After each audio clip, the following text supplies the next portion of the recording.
Lanthanide तत्वों में संकुल निर्माण गुण।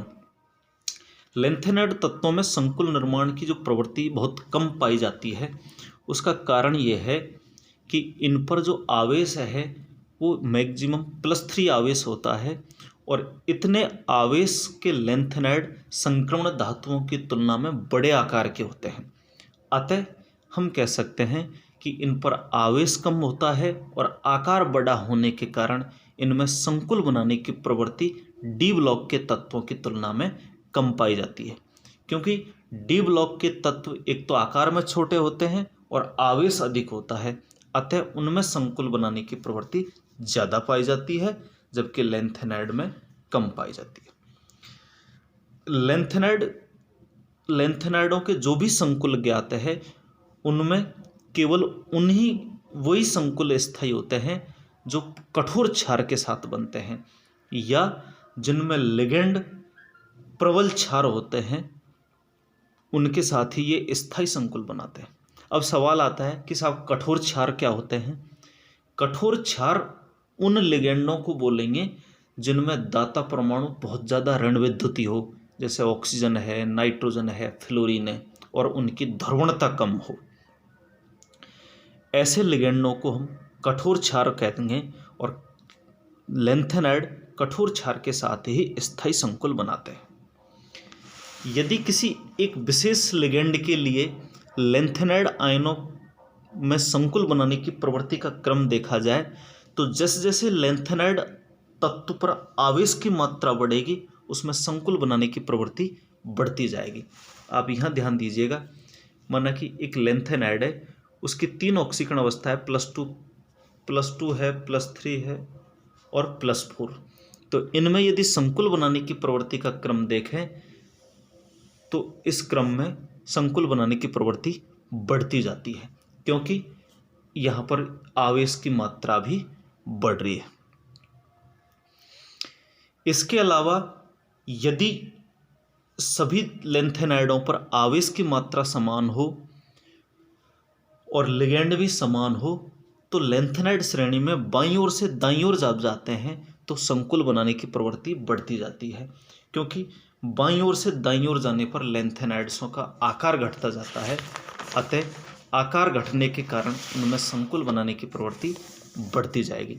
इस प्रकार हम कह सकते हैं कि लेंथेनम में संकुल बनाने की प्रवृत्ति सबसे कम और ल्यूटेशियम में संकुल बनाने की प्रवृत्ति सबसे अधिक पाई जाती है। अतः किसी भी तत्व के द्वारा या किसी भी लेंथेनाइड के द्वारा संकुल बनाने के लिए उसका आकार छोटा होना चाहिए और आवेश की मात्रा अधिक होनी चाहिए। लेंथेनाइड तत्वों के संकुलों में सामान्य रूप से जो पाई जाने वाली कोऑर्डिनेशन नंबर है वो है 7, 8, 9। इसके अलावा कोऑर्डिनेशन नंबर 10 वाले संकुल भी ज्ञात कर लिए गए हैं।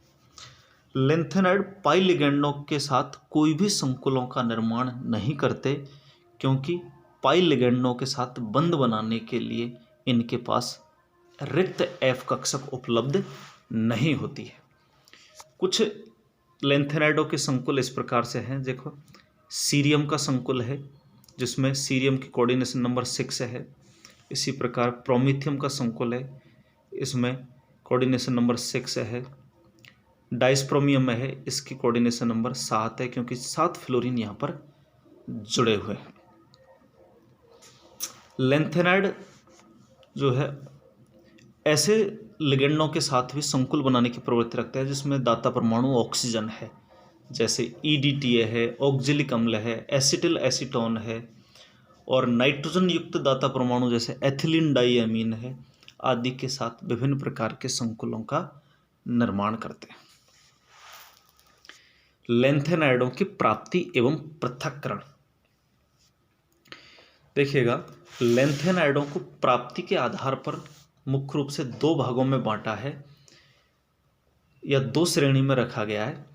नंबर 1 है लेंथेनम 57 से लेकर के यूरोपियम 63 तक के तत्वों को हल्के लेंथेनाइड अथवा सीरियम समूह के लेंथेनाइड कहा जाता है, क्योंकि इनके खनिजों में सीरियम प्रमुख रूप से पाया जाता है। दूसरी जो समूह है वो है गैडोलियम से लेकर के ल्यूटेशियम तक के तत्व। इनको बाहरी लेंथेनाइड अथवा इट्रियम समूह के लेंथेनाइड कहते हैं, क्योंकि इनके खनिजों में इट्रियम सबसे अधिक मात्रा में पाया जाता है। प्रोमीथियम के अतिरिक्त सभी लेंथेनाइड प्रकृति में अयस्कों के रूप में पाए जाते हैं, और लेंथेनाइडों का जो प्रमुखतम अयस्क है वो है मोनोजाइट। इसके अलावा जीनोटाइम और बेसनोसाइट भी लेंथेनाइडों के अयस्क है। प्रोमीथियम अयस्क के रूप में नहीं पाया जाता है, क्योंकि ये एक रेडियोधर्मी तत्व है और बीटा उत्सर्जक तत्व है, जिसकी जो अर्ध आयु है 2.64 वर्ष होती है, और ये बड़े नाभिकों के विखंडन से उत्पन्न होता है, जिन्हें हम आयन विनिमय विधि द्वारा पृथक कर लिया जाता है। चूंकि लेंथेनाइड अयस्कों के रूप में पाए जाते हैं, मिश्रण के रूप में पाए जाते हैं, अतः उनको पृथक करने के लिए वर्तमान में कई विधियां प्रचलित है, और उनमें सबसे ज़्यादा काम में ली जाने वाली विधि है वो है आयन विनिमय विधि।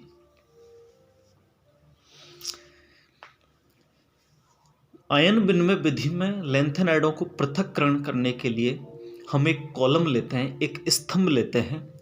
उस स्तंभ में संश्लेषित आयन विनिमय रेजिन भर दिया जाता है, और इस आयन विनिमय रेजिन के जो सिरे पर है अम्लीय समूह पाए जाते हैं। वो या तो कार्बोक्सिलिक समूह होंगे या सल्फोनिक समूह होंगे, अर्थात रेजिन जो होगा उसके सिरे पर कोई न कोई अम्लीय समूह जरूर उपस्थित होगा, चाहे वो कार्बोक्सिलिक हो चाहे वो सल्फोनिक समूह।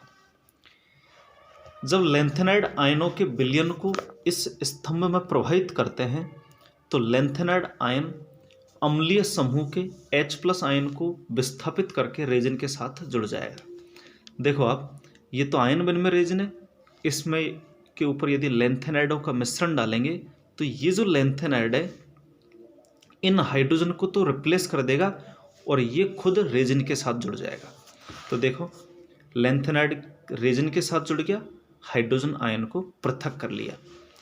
इन हाइड्रोजन आयनों को हम जल के द्वारा धोकर अलग अलग कर दिया जाता है या साफ कर दिया जाता है। अब इस स्तंभ में हम साइट्रिक अम्ल व अमोनियम साइट्रेट का बफर विलयन डालते हैं, जिससे लेंथेनाइड आयन रेजिन से मुक्त होकर के साइट्रेट लवण बना लेते हैं। ये जो अभिक्रिया है वो उत्क्रमणीय अभिक्रिया है, और इस अभिक्रिया का वेग अलग अलग लेंथेनाइडों के लिए अलग अलग होता है। ध्यान दीजिएगा। अब कॉलम जिसमें कि लेंथेनाइड रेजिन के साथ जुड़े हुए हैं, उसमें हम साइट्रिक अम्ल या अमोनियम साइट्रेट का बफर विलयन डालेंगे, तो ये जो लेंथेनाइड है ये इस रेजिन से अलग होकर किसके साथ जुड़ जाएगा? साइट्रेट के साथ, और लवण बना लेंगे। और ये हाइड्रोजन किसके साथ जुड़ जाएगा? वापस रेजिन के साथ। तो हाइड्रोजन तो वापस रेजिन के साथ जुड़ गए, और लेंथेनाइड साइट्रेट के साथ मिलकर के संकुल लवण बना लेते हैं। अब जब लेंथेनाइड साइट्रेट के साथ संकुल लवण बना लेते हैं तो वो विलयन के साथ धीरे धीरे पात्र में नीचे की ओर आते जाते हैं। जो लेंथेनाइड साइट्रेट के साथ तेजी से संकुल बनाएगा वो उतनी ही तेजी से विलयन में नीचे आ जाता है, और जिस लेंथेनाइड की संकुल बनाने की या साइट्रेट के साथ जुड़ने की प्रवृत्ति कम है वो धीमी गति से साइट्रेट के साथ जुड़ेगा, धीमी गति से संकुल बनाएगा, और वो बाद में नीचे की ओर उतरेगा।